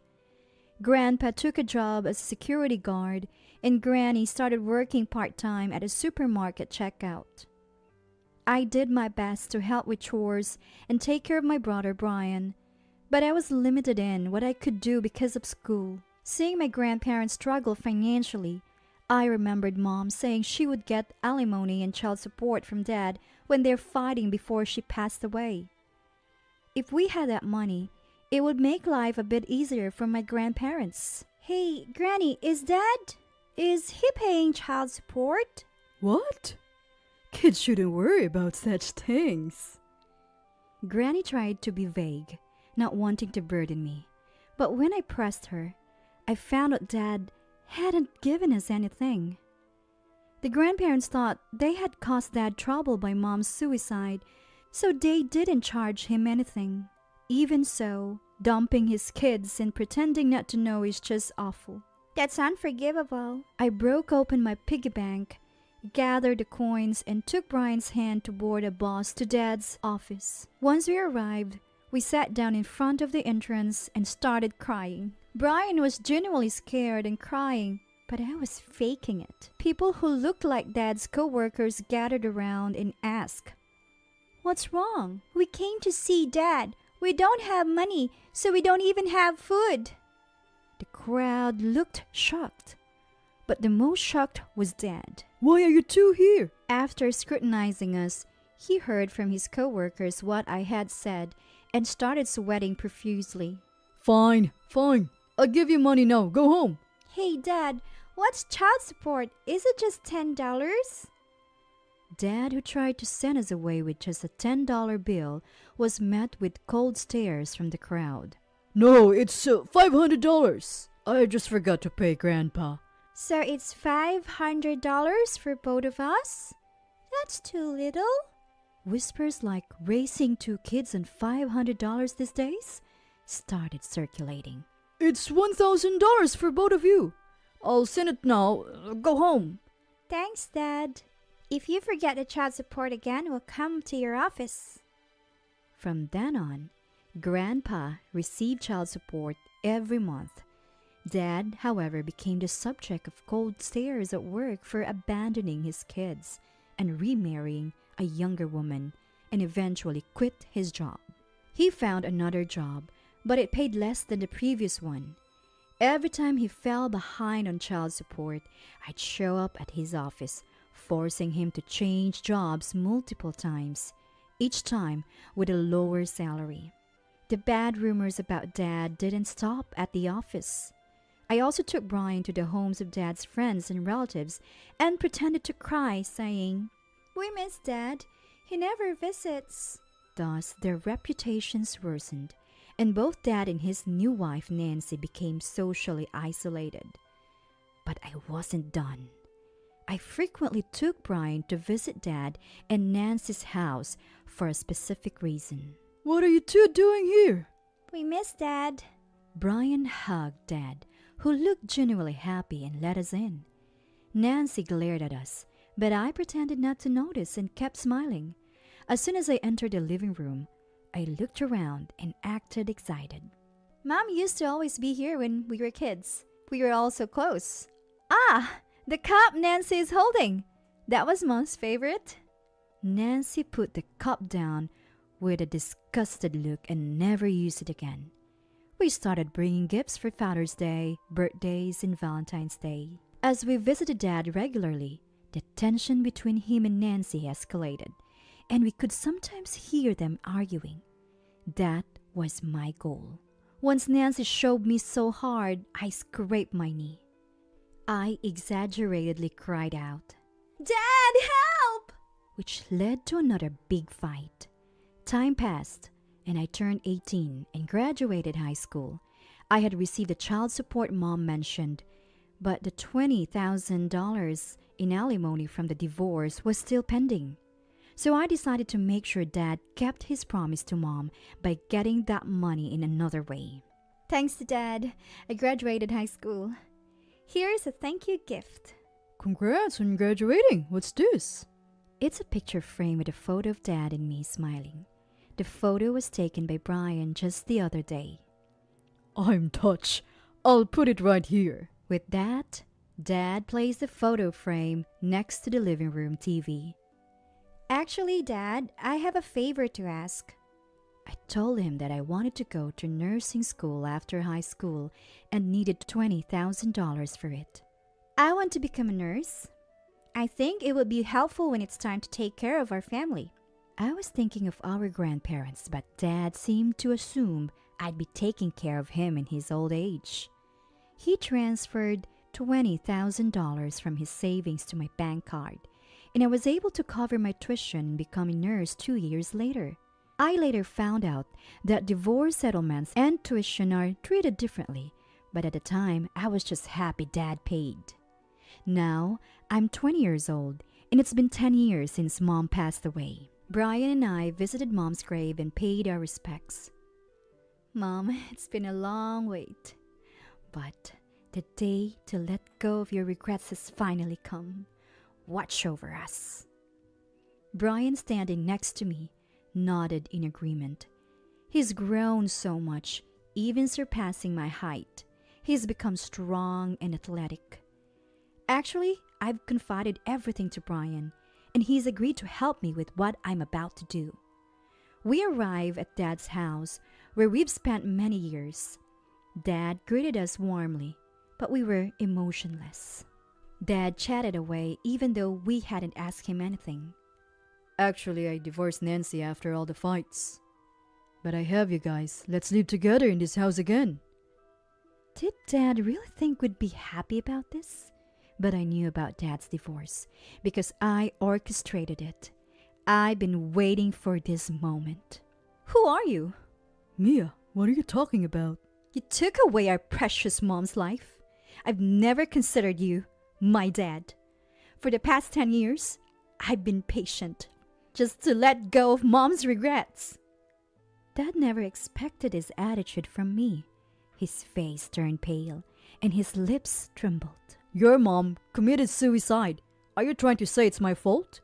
I think there was also a suicide note that said I can't leave. Huh, this is part of that letter? I pulled out a letter that I had found in Dad's study when I was a kid and had kept tucked away ever since. This was a letter Mom wrote to Dad during a time they were fighting over an affair. "I get that your feelings have shifted to Nancy. If you agree to pay the $20,000 settlement and $1,000 monthly child support in the divorce, then let's divorce. Please, let me and Brian live with me if I don't have those kids." This letter is torn off here and missing. The next part probably said I can't go on living, didn't it?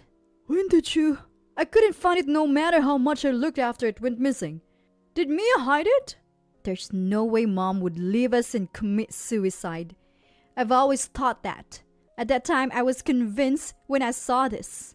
It was your doing after all. When I presented him the evidence, Dad, who was at a loss for words, suddenly burst out into a disgusting smile. Even if the will was a fake? Isn't it true that Mom committed suicide? Still trying to deceive us? I know what you did, Dad. What? That I killed Mom? There's no evidence anywhere, right?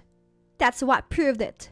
I pointed to a picture frame next to the TV. It had a hidden camera that sent data to my mobile phone. I took out my phone and played a video. It showed Dad and Nancy in a heated argument before they broke up. In their conversation, they exposed everything. I pushed my wife off the condo to be with you. And I even helped by grabbing her leg. Nancy also furiously accused Dad. You liar! You said we wouldn't have to pay any settlement or child support if she was gone. Mia, what are you doing? Hand it over. Dad, his face red and eyes narrowed, looked demonic as he approached me. Stop! Get your filthy hands off Mia! Brian, now strong and sturdy, twisted Dad's arm. Oh, let go, it hurts. I'll do anything, just forgive me. Dad knelt down, crying and begging for forgiveness, but there was no way we couldn't forgive him. If you'll do anything, then bring our kind Mom back. Kind? My foot. She just nagged me for having a little affair. You're still saying that? Then let's settle this with the police. Hearing the word police, Dad's face changed. Wait, please, not the police. I'm sorry, I really am. After that, Dad and Nancy were arrested for taking Mom's life. During police questioning, they blamed each other and all the facts came to light. The two, showing no signs of remorse, will likely spend a long time in prison. Even if they get out, they've been fired from their jobs and disowned by their families. No one will associate with them. I'm working hard as a nurse, living peaceful and fulfilling days. Brian is studying hard, saying he wants to become a detective who protects the weak from the wicked.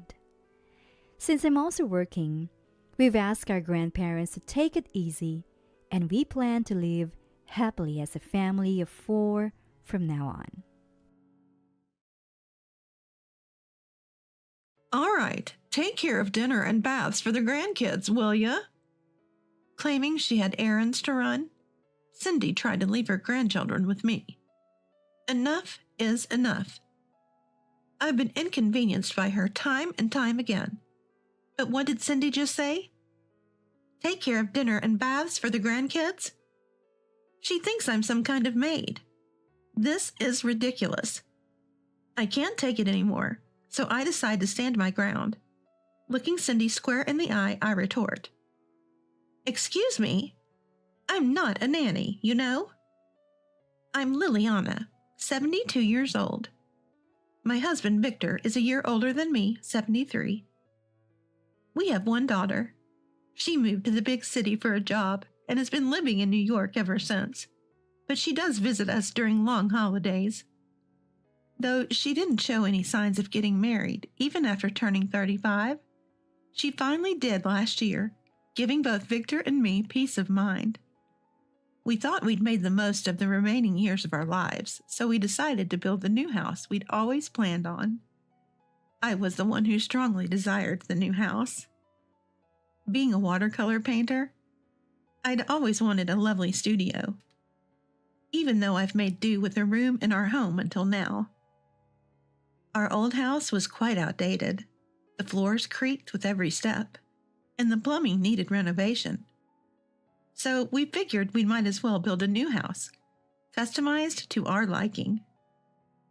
Though I'm past 70, I still have a decent income from opening solo exhibitions and publishing books. Therefore, I financed this new home. I haven't told anyone it's in my name. There's no need to. Since building my dream home, I've been thrilled to paint every day in my gorgeous studio. Victor, though retired, helps out at a friend's farm during the day to keep himself sharp. In the evening, we share a meal in our cozy, wood-accented dining room and then relax in our spacious living room, sipping tea on the sofa. We often talk about how great it was to build this house. However, a dark cloud began to loom about a month after we moved in. My brother-in-law and his wife, upon hearing about our new home, started showing up unannounced. They are Victor's older brother, Randall, and his wife, Cindy. Their house is only a 20-minute drive from ours. While I understand they might be curious about the new place, it's just me at home during the day when they decide to drop by. I've got work to do as well, you know, so frequent visits are really inconvenient to me. The third time my brother-in-law and his wife came over, I tried to gently let them know. I'm working from home, so I can't really entertain guests right now. They replied with, "That's fine, don't worry about us. We'll make ourselves at home." Sure, you might not worry, but I do. I bite my tongue to keep from saying anything. Before long, Cindy starts bringing over her 5 grandkids. My brother-in-law's family has 2 daughters, both married with children. These kids, all 5 of them, range from 1st to 4th grade. I've met them before and they're adorable, but having them make noise while I'm trying to work at home is a different story. It'd be different if Cindy gave me a heads up. Then I could prepare for their visits, but no. She just started showing up unannounced with kids whenever they had a day off from school. It's just me and Cindy trying to manage these 5 little rascals. And she doesn't discipline them at all. The kids say they're on an adventure, running through my house, playing tag and superhero games, even scratching up my walls. When I try to step in, Cindy says, "Why are you getting mad? They're just kids." To add insult to injury, she criticizes me for not having snacks or juice ready. "We come over all the time. You knew the grandkids would be here. Why didn't you prepare anything? You're so inconsiderate." Well, I don't want you here in the first place, so why should I? Cindy's lax attitude only escalates the children's behavior until they actually walk into my home studio.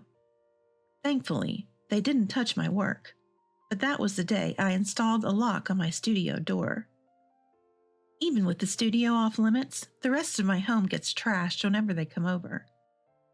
When I finally asked her to reduce the visits, she told me, "This will be good practice for when you have grandkids." Yeah, right. I won't have 5 all at once, and if they were my grandkids, I'd be keeping an eye on them. Today, after Cindy and the kids left, I let out a sigh. As I looked at the room scattered with toys and candy wrappers. The toys probably came from their home, and the candy must have been given by Cindy. Again? My husband Victor just got home from work and says this to me, visibly frustrated. I get why he's annoyed, but I wish he'd say that to Cindy, not me. He's always been hesitant to speak to his older brother Randall, and the same goes for Cindy. Even when I ask him to do something about Cindy's frequent visits, he shrugs it off, saying, "It's not like they come every day. Taking care of a few kids can't be that hard." When I try to explain how much trouble these little monsters cause, he responds, "They're just kids. If you watch them properly, the house wouldn't get this messy."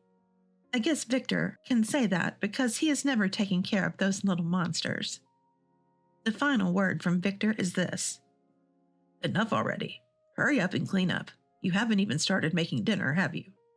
Look, I've been busy watching the kids all day. I haven't had a moment to cook.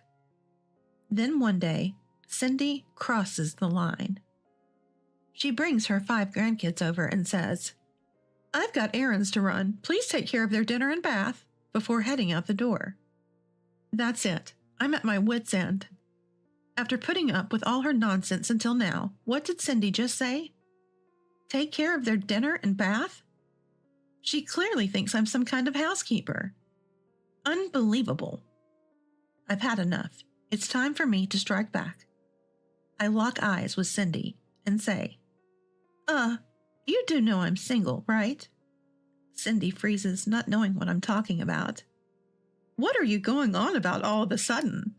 Did you have a fight with Victor? Just take care of the grandkids, okay? Ignoring Cindy's attempt to brush me off, I decide to drop a bombshell. I'm divorcing Victor, so I can't look after the kids. What? If that's true, why are you still here? Shouldn't you be leaving?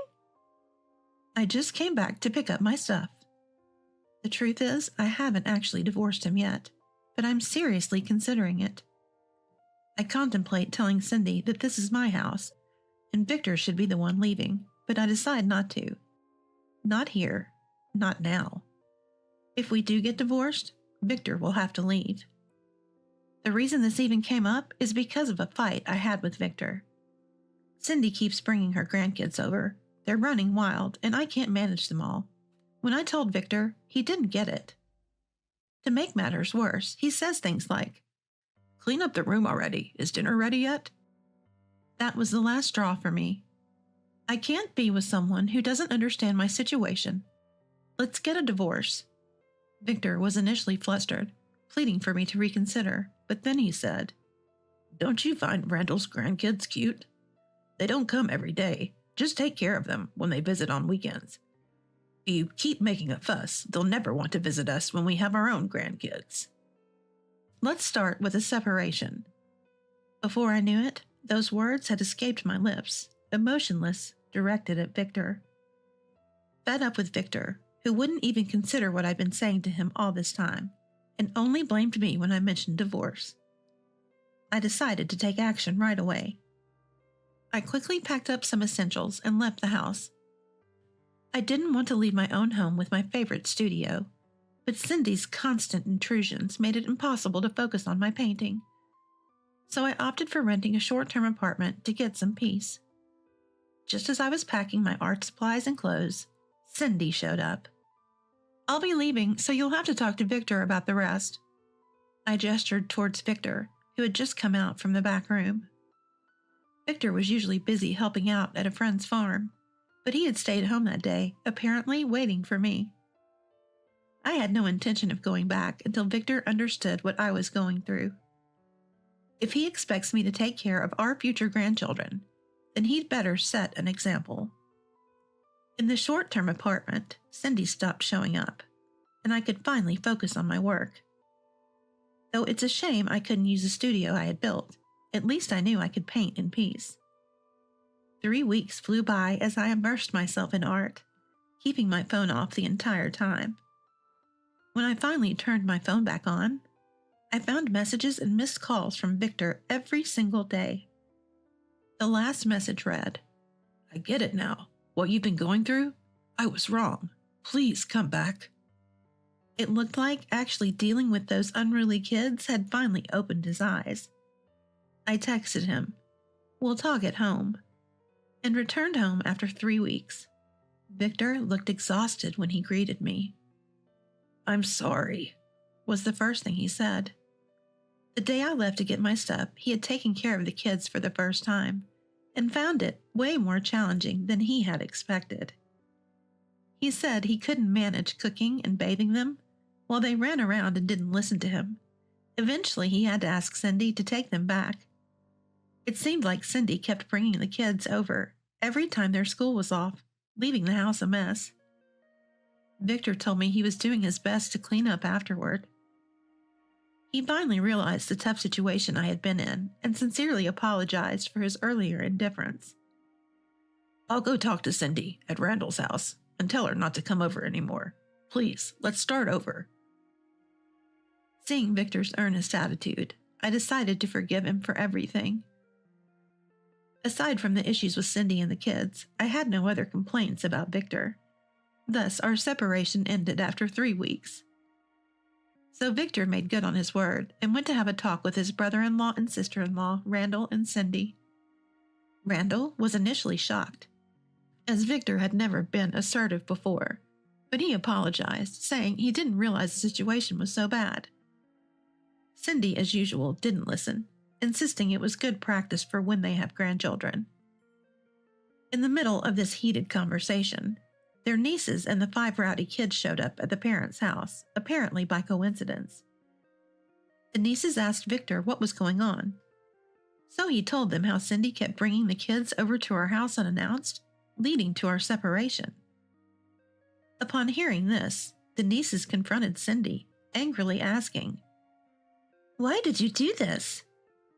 Mom said we could look after the kids. You've been taking them to Victor's house the whole time?"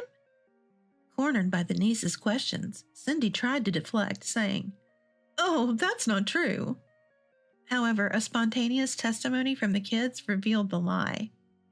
"Grandma always says we should go to our great-uncle's house because it's cleaner than here." Hearing this, the nieces scolded Cindy, saying they couldn't believe she'd been troubling me like this and asked her to never do it again. As it turns out, my nieces admire me as their watercolor painting teacher. During high school, they were part of the art club, and we used to paint landscapes together on nice days. Since they got married and had kids, we haven't had time to paint together. But they sometimes send me their art on WhatsApp and visit me when I have solo exhibitions. The nieces were also angry on my behalf. "Why didn't you listen to Liliana? It's totally understandable that she left."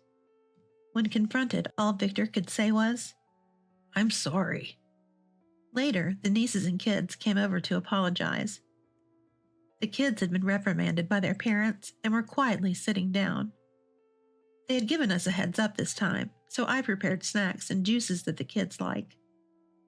When I offered them, the kids politely said, "Thank you," and began eating.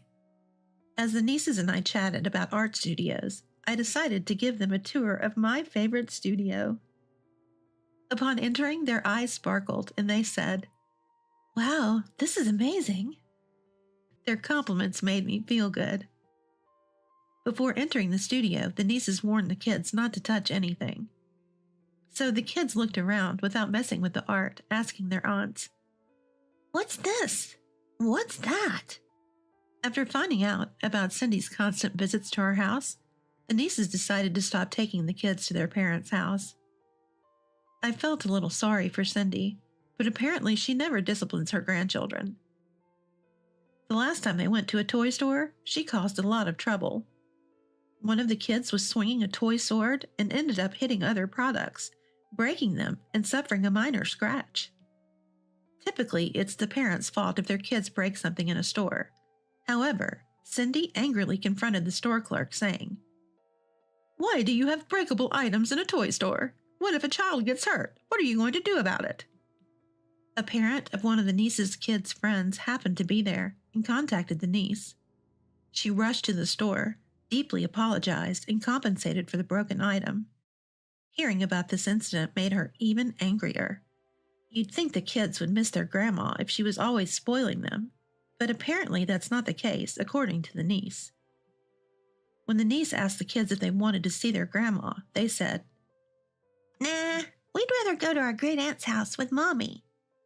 I want to play with great-uncle again," they added.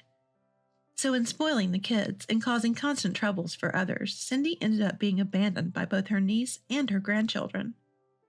Sad, but she had it coming. Cindy was so desperate to see her grandkids that she pleaded with the niece, "I won't take them to my son-in-law's place anymore. Just let them visit like before." But the nieces ignored her, thinking she would just cause trouble somewhere else. Then one day, Cindy apparently went to the elementary school to pick up the kids without telling the niece. The school teacher thought she was a kidnapper and called the police. Cindy was quickly released after the nieces explained to the cops, but not without receiving a long lecture from them. She's now even banned from attending school events. We get that it's tough not being able to see the grandkids, but if she really loved them, she shouldn't have pawned them off on us in the first place. Cindy confuses spoiling with loving. Until Cindy can properly care for the children, they won't be visiting her. The nieces have started bringing the kids to our house every now and then.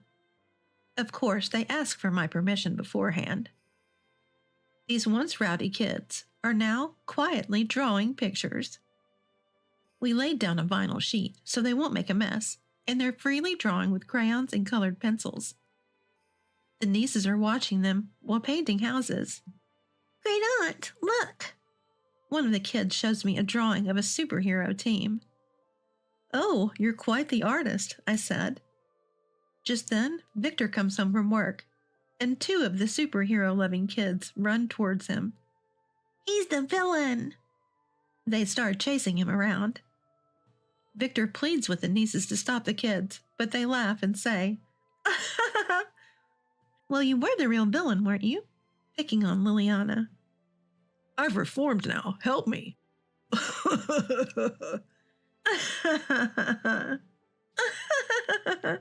Victor and the nieces and I share a laugh.